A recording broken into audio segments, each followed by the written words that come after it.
مساء الخير، وحشتوني جدا وحلقة جديدة من برنامجكم فلاش باك. يعني زي ما بيقولوا كده مساء التغيير ومساء البدايات الجميلة ومساء كل حاجة حلوة انت بتاخد خطوة جديدة لحياتك. حلقة النهاردة بعنوان أنا مش أنا. كتير قوي بتسمع الجملة دي أنا مش أنا، يا إما بتسمعها لشخص شايف إنه اتنقل لحياة أفضل، أو شخص شايف إنه هو رجع خطوتين شوية ورا، أو حصلت حاجة كده كبيرة في حياته وقفت الزمن زي ما بيقولوا عنده وابتدى إنه هو يقوم جديد. الكلمة دي دايما متداولة بينا، علشان كده حلقة النهاردة هتمس وهتلمس قلوب ناس كتيرة قوي، لأن هي كلمة منتشرة قوي. أنا ما بقتش أنا. كتير قوي بيوصل لنا في الكومنتات أنا ما بقتش أنا، من ساعة وفاة حد، من ساعة صدمة حد، من ساعة نجاح حد، من ساعة أنه ممكن يكون خاض تجربة جديدة، فبيحس أنه هو أنا مش أنا. النهاردة بقى في فلاش باك تقدر أنت تقولي أنا مش أنا في إيه؟ هل التغيير بيبقى سهل ولا التغيير بالنسبة لك بيبقى صعب؟ يعني أنا ده اللي هستنى أسمعه منكم النهاردة، إن أحيانا التغيير ما بيبقاش أسهل حاجة، بيكون تغيير ناتج كده عن حاجات أحيانا كتير بتكون مصرة إن أو الإصرار كده زي ما بيقولوا هو اللي مصر إن يغير حياتك، يعني أنت مش بإرادتك. بس في ناس هنا بتخاف من التغيير، يعني هس التغيير ده بيخوفهم، بيعمل لهم ربكة. أنا عن نفسي كنت واحدة من الناس دي. التغيير وإنه مرة واحدة نقلة لنقلة ده بالنسبة لي بيعمل لي حالة كده من الخوف، فتعودت دايما إن يكون جزء من الروتيني، وحتى لو بغير حاجة في حياتي فأنا بغيرها وأنا يعني اللي هو متحمسة شوية، بس جوايا برضو سنة خوف. تقدر انت بقى في حلقة النهاردة تقولي ايه اكتر حاجة كانت فاصلة في حياتك وغيرت حياتك، وانت شايف ان هي غيرتك للأحسن والأوحش. احيانا التغيير بيبقى مطلوب، لان التغيير ده بيبقى ناتج عن نضج وتطور مش طبيعي ليك، واحيانا كتير انت بتحس ان انت بتتقدم فمضطر ان انت تتغير. يعني مثلا السنة دي انت ممكن تكون حاطط كذا بلان ليك، لكن في اخر السنة بتحس ان انت حققت 2-3 منهم، ولكن بتحس ان انت اتطورت من حياتك. يعني الموضوع جالك كده بطاقة إيجابية زي ما بيقولوا، والموضوع بقى بسيط قوي، وحسيت ان انت التغيير بالنسبة لك فادك. وناس كتير بيحسوا ان التغيير رجعهم لورا، هم مش احسن حاجة. التغيير بيبقى نابع عن حاجات وممكن تكون صدمات في حياتك، بس احيانا في ناس بتقع في دوامة انه خلاص انا مش انا زي ما بيقولوا، وخلاص مش هتقوم لي قومة تاني. وفي ناس تانية بتقوم من التغيير ده بتلاقيهم شخصيات تانية مختلفة تماما عن الشخص اللي انت كنت تعرفه، وبتحس ان انت بتتعامل مع شخص جديد تماما. هنا التغيير بيبقى عامل، لكن بيبقى بداية خطوة زي ما بيقولوا كده، بداية خطوة لحاجة جديدة. أحيانا التغيير بيبقى تطور، وأحيانا التغيير بيبقى حاجة جديدة في مشوارك انت نفسك مش عارف هي رايحة بيك لفين. يعني زي ما بيقولوا كده التغيير واجب. بس هنا بقى التغيير عندك انت، لما بتيجي كلمة تغيير في حياتك تحس بإيه؟ بيجي ايه اكتر موقف حصل في حياتك وساب علامة حسيت بعده ان انت اتغيرت، وان انا مش انا، حسيت ان انت كده شخص مختلف تماما تماما عن كل حاجة عدت. مع التغيير بنفضل ثابتين على مبادئنا، والمبادئ بتفضل ما بتتغيرش، زي ما بيقولوا المبدأ عندك ما بيتغيرش. بس ممكن في الوقت ده نلاحظ شوية ردود أفعال، نلاحظ شوية قرارات في حياتك انت ما كنتش بتفكر فيها. يعني مثلا عمرك ما كنت تفكر ان انت تاخد الكورس الفلاني، ده نوع من التغيير، بس تغيير إيجابي حصل في حياتك. في ناس بيحصل من مجرد صدمة بيكون بيتغيروا شخصيتهم كتير قوي، فبيحس ان هو شخصيته نفسها اتغيرت. الناس اللي بتأثر عليها التغيير بيبقى تغيير إيجابي، والناس اللي بتأثر عليها التغيير بيبقى تغيير سلبي. هنا موجود نوع من التغييرين، انت انهي واحد بقى فيهم؟ هستنى كل كومنتاتكم وكل مسجاتكم تقولوا لي النهاردة التغيير بيغير ايه في حياتك. انا عن نفسي هستنى كل مسجاتكم وكل كومنتاتكم. تعالوا نطلع فاصل ونرجع لكم بعد الفاصل. انا مش انا في ايه؟ هو أنا معاكم إن التغيير مش سهل، ولكن ممكن أحيانا بيبدأ من موقف بسيط أو لحظة فيها وجع كده. تعالوا نشوف التغيير ليه بنخاف منه، وإزاي أحس إن التغيير ده ببتدي بداية صح، وهل الانسان فعلا يقدر يغير نفسه، ولا هنمشي بمبدأ اللي بيقولوا عليه كده ما بيتغيرش، الناس ما بتتغيرش؟ علشان احس ان انا بجاوب على اول حاجة انه التغيير هو حاجة جوايا كده بكتشفها، او بحس انه التغيير حاجة ايجابية، لازم اكون ماشية بشوية قواعد كده. الموضوع مش انه انا قررت في يوم صحيت من النوم فانا اتغيرت فانا تمام كده، لا، الموضوع بيبقى ماشي بشوية حاجات كده، يعني زي ما بيقولوا ترتيب. اول حاجة لازم اكون انا واعي انا بتغير لايه، يعني ايه الصفة اللي فيا اللي انا محتاج اغيرها. مثال انه انا ما عنديش ثقة في نفسي، وانا شايفه ان انا بتهز من اي موقف وطول الوقت انا عايز اكون في لحظه دفاع، او عايز احس بشعور الحب، او عايز احس بشعور الناس بتشفق عليا والناس حاسه بيا. التغيير عشان انت تغير ان يبقى عندك ثقة بنفسك، وان عشان انت تحس ان انت مش محتاج تعاطف الناس، ومش محتاج ان الناس طول الوقت يكونوا بيشجعوك، وان انت عندك ثقة بنفسك، ده محتاج شوية مجهود. وعلشان يبقى فيه مجهود انت ما ينفعش تبقى ماشي اللي هو يلا بسرعة انا اتغيرت، لا دي مش هتمشي كده خالص، ده بيبقى ماشية بشوية خطوات. يعني ممكن مثلا النهاردة انت قررت ان انت هتبقى عندك ثقة بنفسك، فعايز ازاي يبقى عندك ثقة بنفسك؟ اول حاجة ممكن تاخد كورس ان انت تكون بتتعامل ازاي مع الناس، تعرف تدافع عن نفسك ازاي، امتى تعرف ان انت اتحطيت في موقف انت مش مضطر ان انت تبرر، وعندك ثقة كفاية بنفسك ان هو دي موقف او ده اللي حصل. بس هنا الفاصل بينهم لازم يكون فيه وعي، يعني انا ما اتغيرش لدرجة ان انا بجح في الناس، او ما اتغيرش لدرجة ان انا ابقى يعني زي ما بيقولوا كده مش فارق لي حد ويا عم اولع، لا مش ده التغيير اللي انا اقصده. انا اقصد ان انت بتتغير لصفة كويسة. لو هناخد بالنا ان انا اول حاجة بناخد كورس، هنبتدي نقرأ كتب، اثقف نفسي، ابتدي اقعد مع ناس مش طول الوقت بيجلدوا في الذات، مش طول الوقت بيدوني كلام سلبي، مش طول الوقت انا بحس ان انا قاعد براقب، لا ده بيدوني الوقت زي ما بيقولوا بيدوني المايك ان انا اتكلم، فبحس ان انا متشاف ومتسمع. ودي الحته اللي انا كنت بتكلم فيها في الحلقه اللي فاتت، الناس اللي تابعتني حلقه التواصل، وبالمناسبه دي انا عايزه اشكركم، الحلقه دي عملت نجاح حلو ومشاهده حلوه قوي، ووصل لي مسجات وكومنتات بعد الحلقه حلوه قوي على الخاص، فانا دي حاجه بسطتني. فالنهارده طلعنا بتغيير انه نطلع بحلقه انا مش انا. لما هاخد كورس واقعد وسط ناس وابتدي طول الوقت انا بثقف نفسي وباخد كورسات وبقعد وسط ناس ما فيش طول الوقت جلد الذات، وطول الوقت انا يعني واثق من كلامي، ده بيديني نوع انه انا اتغيرت للاحسن. طب التغيير ده بيعكس على شخصيتي؟ بيعكس في اي مقابله شغل انت داخل عليها. مقابله الشغل في حالات التواصل كنا بنقول ان الناس في اول 5 ثواني بيحددوا من الانترفيو ان كنت انت اتقبلت او لا، من دخلتك وثقتك بنفسك وانه انت واثق كده من كلامك. بعد ما باخد الكورس وبعد ما بقعد مع ناس سوية، او بمعنى اصح ناس ما بتقللش مني، وبعد ما انا ابتدي اقرا، بمشي بشوية خطوات. هيجي لي وقت احس ان انا فشلت وان انا مش يعني نقطة الصفر رجعت ليها تاني، ما يأس.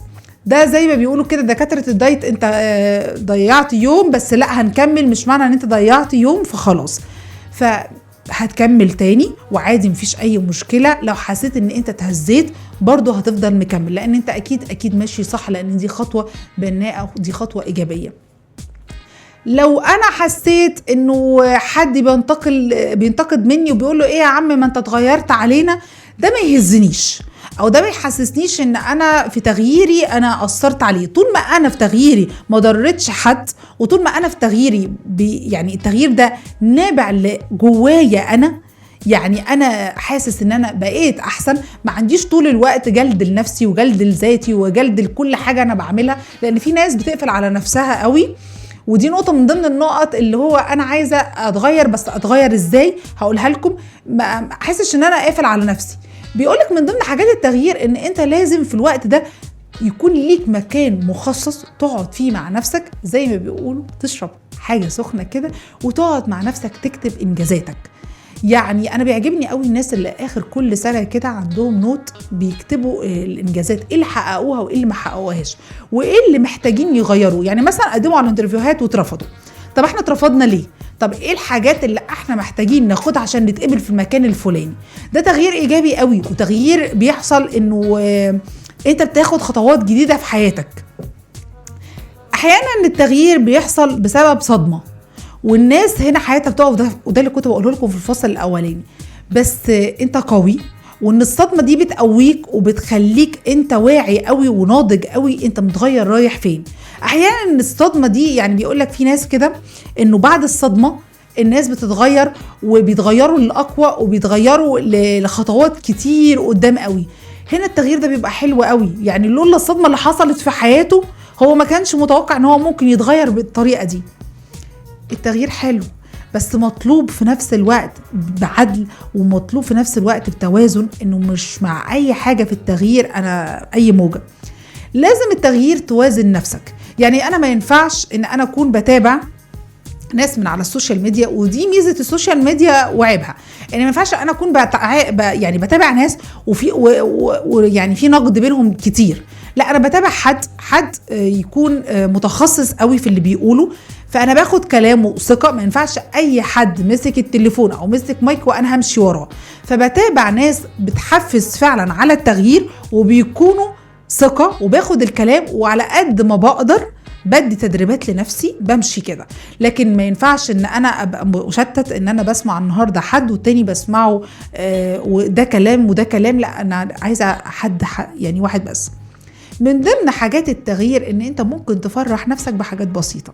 لو حسيت ان انت اتغيرت مثلا في ان انت ما عندكش دلوقتي جلد الذات، انت مش طول الوقت بتجلد في ذاتك، او بطلت عادة سيئة مثلا عصبيتك، عدم التحكم في نفسك، عدم ان انت تعرف تاخد قرار وتحس ان انت متردد بعد ربع ساعة انت في قرار تاني، او ان انت اديت وعود والوعود مرة واحدة انت اختلفت فيها ومش عايز تنفذها وانت كنت بتفكر فيها.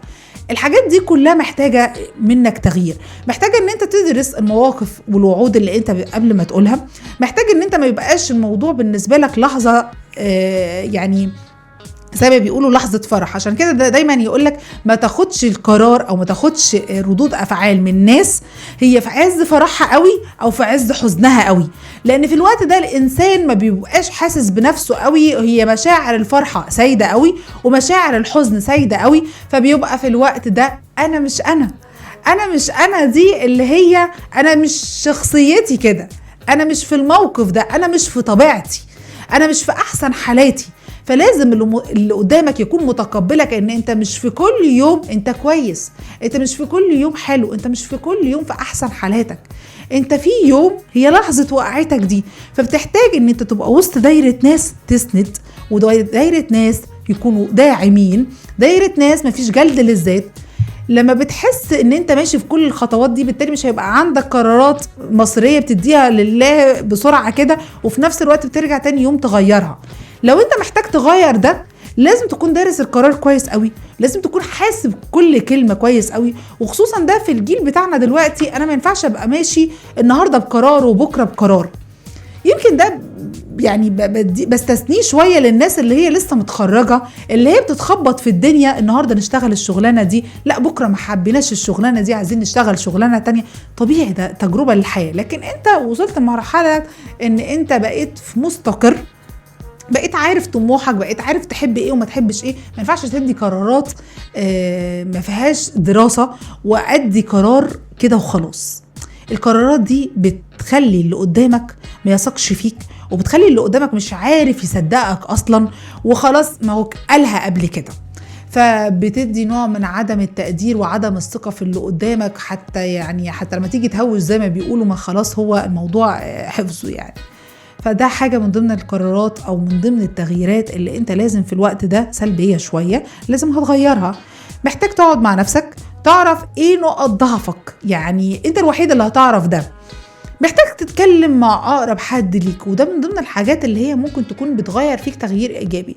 حد تكون بتثق فيه قوي، وحد من أهل بيتك زي ما بيقولوا، اللي هو باقي على يعني شكلك وظهورك في أحسن صورة، وتكون انت واثق ومتأكد ان هو مر بنفس تجربتك او مر بنفس يعني الحالة بتاعتك. فبتاخد المعلومة منه، بتاخدها بطريقة ايجابية، وبتاخدها بطريقة انه بيعرف يسمعك للآخر وبيعرف يحل المشكلة معاك، مش بيعرف ان اللي هو في الوقت ده يديك نصايح، لان في الوقت ده احيانا كتير الناس ما بتبقاش عايزة نصيحة ولا عايزة طبطبة، هي عايزة تتوجه او عايزة تحس بشعور الامان. فشعور الامان ده بيديله ثقة شوية في نفسه، بيديله ان هو يعني التغيير كويس. تعالوا نطلع فاصل ونرجع بعد الفاصل. قولي ايه اكتر حاجة غيرت في حياتك للأحسن؟ اكيد. خلينا نتكلم كده بصدق ونفتح قلوبنا لبعض، لان النهاردة حلقتنا عن التغيير الحقيقي، مش التغيير اللي احنا دايما بنكون بنمثله او اللي بيطلع كده مش من جوانا. التغيير لما بيبقى من جوه قوي انت نفسك بتبقى مبسوط، بتحس ان انت خدت خطوات كده جديدة في حياتك. علشان يبقى في تغيير انت حسيت بيه، اكيد الشخص ده انت حسيت ان انت ما كنتش على مقدار الفهم ده، او انت ما كنتش الشخص ده اصلا. واحيانا التغيير لما بيحصل تغيير كبير في حياتك، يعني انا عايز اعرف ايه اللي غير حياتك، يعني ايه اكتر حاجة حسيت بيها. في ناس بقى ابتدت ترد علينا، وفي يعني SMS حلو قوي انا عايزه ابتدي اقراه. فهي بتقول انه هاي يا مريانو، فلاش باك جديد. التغيير حصل لي من وفاة بابا، كانت نقلة بالنسبة لي كبيرة، حسيت ان الدنيا زي ما بيقولوا كده يعني الدنيا وقفت. بس بعد التغيير ده اعتمدت على نفسي ونزلت اشتغلت علشان انا الكبيرة، والتغيير ده اثر فيا ان انا حسيت ان انا عارفه اعتمد على نفسي كويس قوي، وطول الوقت مفتقده ابويا، بس انا موجوده بان انا يعني لو ما كانش حصل كده كنت هفضل معتمد عليه. انا عايزه اقول لك بشكرك طبعا على التغيير ده، لانه كلنا مرينا بحياه التغيير انه حد قريب لينا قوي يحصل له حاله وفاه ونحس تغييرنا كان تغيير، الحياه مش هتكمل بس تغييرنا تغيير ايجابي غير كتير قوي. مسج تاني بيقول ألف مرة أحمد سعد جميلة قوي، وتحياتي لكل أسرة البرنامج وليك يا مريان. التغيير حلو بس لما بيبقى مطلوب، لما أحس إن أنا ابتديت أأثر على نفسي، ده حقيقي. وكون إن أنت وصل لحاجة زي كده فده تغيير إيجابي على فكرة. علشان التغيير بيكون أوقات كتير مش مننا احنا، من كتر ما الناس حست ان هي بتطلب مننا تغيير، بيجي علينا وقت كده نقعد نفكر هم صح ولا غلط. هو مجرد ان انت تقعد تفكر ان انت عايز اللي قدامك يحس ان انت شخص يعني بتعامله معاملة افضل او احسن، ده في حد ذاته حاجة كويسة. ان انت يعني اصلا عشان انا اتعامل مع شخص او تتعاملي مع زملائك في الشغل، كل واحد شخصية وكل واحد طباعه، عشان تتحطوا في قالب واحد وتبقوا تيم واحد او تبقى علاقة اسرية ناجحة، انت بتقدم تنازلات وهي بتقدم تنازلات والحياة بتكمل. مفيش حد بيدخل الحياة كده في سواء زواج او سواء شغل انا ما بتغيرش واللي قدامي مطالب ان هو اللي يتغير ومطالب منه ان هو اللي يتعود عليه. الحياة دي بتفشل بنسبة كبيرة قوي وما بتنجحش، لان كل واحد جاي من عالم تاني ومن حياة تانية ومن تربية تانية ومن ثقافة مختلفة وطريقة تعامل مختلفة، فبتحتاج شوية نوع من الهدوء، شوية من الهدوء والتركيز. التغيير ده بيهد ولا بيبني؟ لو انا هدفي ان التغيير يبني، اكيد التغيير ده هيكون بناء ليا، واكيد التغيير ده هيكون في وقت من الاوقات بيفيدني. انا مش عايزه اضيع الحلقه، بس يعني مسجاتكم حلوه قوي. يعني من ضمن الحاجات القصص اللي هي بتاثر قوي عن التغيير، واحده بتقول انه انا يعني في شغلي طول الوقت انا بقدم من شغل لشغل علشان انا بطور من نفسي، ودي قصه تغيير وقصه كفاح وقصه نجاح. تعالوا نقرا شويه حاجات عشان انا اكون غير بره ان انا بلتزم، وغير ان انا بكون بستثمر في وقت ان انا اطور من نفسي، وان انا احتفل بانجازاتي الصغيره. كل ده اللي قلناه في اول فاصل. اول حاجه ابدا بيها اللي هو اول اسبوع، ان انا يكون عندي وعي كده وتهيئه. عندي وعي بتهيئه بايه؟ عندي وعي انا هغير ايه وايه المطلوب مني اغيره جوه نفسي. انا بقعد جوه نفسي بكتب كده الحاجات مع نفسي اللي انا حاسس ان انا جوايا مقصره وعايزه اغير فيها، وهيئ نفسي بقى. يعني انا يعني حط الحاله كلها اللي حواليا ان انا عايزه اغيرها.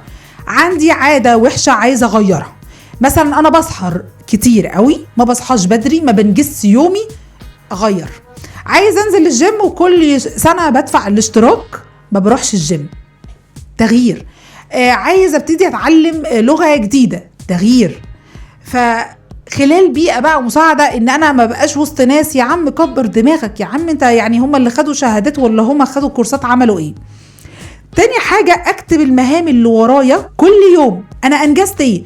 يعني مثلا هناخدها خطوة ان انا عايزة اتعلم لغة جديدة، فهاخد خطوة ان انا كل يوم اخد كلمة واحفظها كويس قوي. انا بقول لكم الحاجات اللي انا بحاول دلوقتي الفترة دي اطبقها على نفسي عشان اخد خطوات ناجحة واخد ستيب في حياة جديدة. فكل يوم هذاكر كلمة وكل يوم هسمعها كويس قوي. اكتب بقى المهام دي، هي صغيرة بس انا اكتبها. انا النهاردة انجزت ان انا حفظت كلمتين 3 مثلا، على قد ما اقدر. في تغيير. انا ما بصليش، انا مش مواظب على الصلاة. اخد وقت كده، مش اصحى من النوم ساعتين 3 4 5 على التليفون. صحيت بصيت على التليفون، فطرت، شربت الشاي بتاعي، اخد وقت كده ربع ساعة اصلي. بحب قوي الناس بقى اللي بتستغل وهي نازلة المواصلات بتاعتها تقعد تصلي، تقول لك الوقت ده خلاص انا معرفتش اصلي قبل ما انزل فخلاص اقعد اصلي. تلاقي ناس قاعدة بتصلي، دي حاجة حلوة. يعني هو بدل ما يقعد بقى يسمع في المواصلات الخناق ويسمع فلان بينم على فلان، هو بيستغل الوقت ده، بيحط سماعات كده في ودنه ويقعد يصلي. دي حاجة من ضمن الحاجات برضو اللي انت ممكن تكتبها ان انا عايز ابتدي اصلي. من ضمن الحاجات التانية ان انا بحط نقط ضعفي اللي انا عارفاها واللي محدش يعرفها غيري، بحسها قوي، فانا كده وعيت نفسي وعندي تهيئة. الاسبوع التاني بقى انا بتمرن وبشوف بدايل. يعني مثلا انا بطلت العادة، وبقى العادة ان انا مثلا ما بنامش بدري وبصحى، بس انا دلوقتي غيرتها بحاجة ايجابية، انا بقيت بصحى بدري. يبقى انا كده بركز في الاسبوع التاني، انا غيرت في اسلوبي، اسلوب حياتي.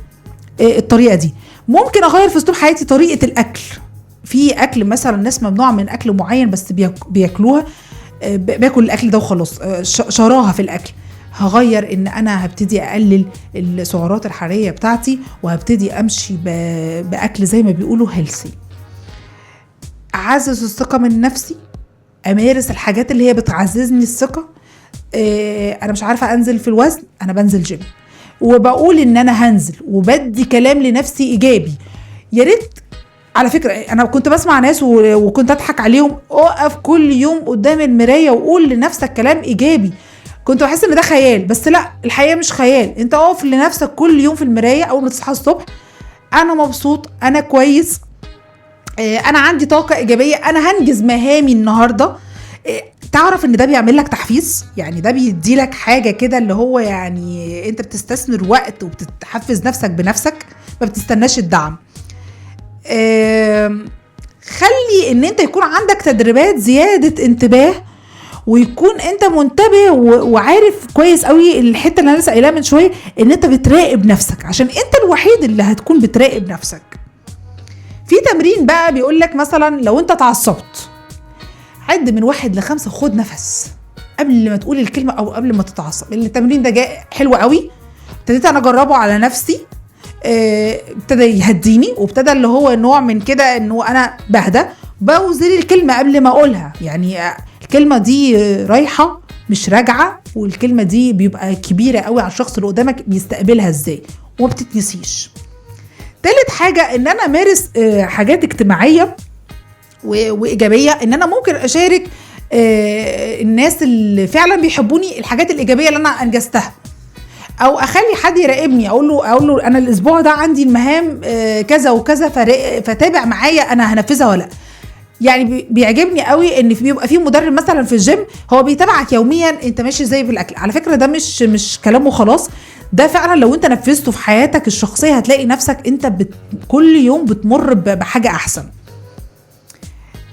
بكبر الحديث عني بإيجابية، وكمان بيبقى عندي انتاج انه انا بنتج لنفسي طاقة ايجابية، فبالتالي انا بعدي بخطوات ايجابية وبحس ان انا حصيلة اخر الاسبوع انا مشيت اسبوعين عندي وعي وعندي طاقة ايجابية، وعندي ان انا كمان هيأت نفسي. رابع حاجة ان انا بقيم وبستمر. احيانا بيجي لي وقت انا ما بعرفش اكمل وبقع في النص. بلاش جلد الذات، وبلاش ان انا فشلت، وبلاش انا مش هعرف اكمل. ادي لنفسك طاقه ايجابيه، وادي ملاحظه ان انت اتغيرت في الحاجه الفلانيه بس ما عرفتش مثلا تستمر عليها اكتر من اسبوعين. حط بلان تانية واستمر تاني، وزي ما بدأت ابدأ تاني. اهم حاجة في ال4 أسابيع دول ان انا احط اهداف من 1 ل10 لازم اوصل لهم خلال شهر. ايا كان بقى، زي ما قلت لكم، تغيير لغة، عادة انا مش حاببها عايز اغيرها في نفسي، شايف نفسي عصبي، شايف نفسي ان انا مش ناجح في المهام المعينة دي، زي مثلا ما بعرفش اقعد اذاكر وقت طويل، عايز اتعلم لغة، عايز اتعلم حاجة جديدة في شغلي، عايز اجيب حاجة جديدة هتفيدني في شغلي، عايز اخد الكورس الفلاني. اوقات كتير قوي بنأجل الحاجات دي. كل ما انت بتستمر في الملاحظات وبتستمر على ال4 حاجات اللي احنا قلناهم اللي انت هتكررهم كل احنا مشينا في كل اسبوع بحاجة، لو احنا ابتدينا نكررها مع طريقة ازاي اغير، انت هتوصل في النهاية لحصيلة ايه بقى؟ التغيير مش سهل، واحيانا بتحس ان التغيير مش مطلوب لان انت مكتفي على كده، بس لو حسيت ان انت بتأذي نفسك او بتأذي الناس اللي حواليك فانت لازم تتغير. لان انت لو ما اتغيرتش احيانا التغيير من عدم تحقيقه بيموتك بالبطيء. فلازم يبقى عندك ثقة ان انت لو مش هتموت بالبطيء يبقى انت بتاخد خطوات ايجابية لحياتك. ده هدفنا من كل حلقة النهاردة، علشان لما تيجي تقعد وتسمع كلمة انا مش انا، حتى وانت بتقولها لنفسك بتكون انا مش انا بس بحاجة ايجابية. خلصت حلقتنا وانتهت بسرعة، بس فلاش باك جديد الحلقة اللي جاية. استنونا واسمعونا على راديو مصر على الهواء وعلى منصة EG+. كانت معاكم مريان فرح.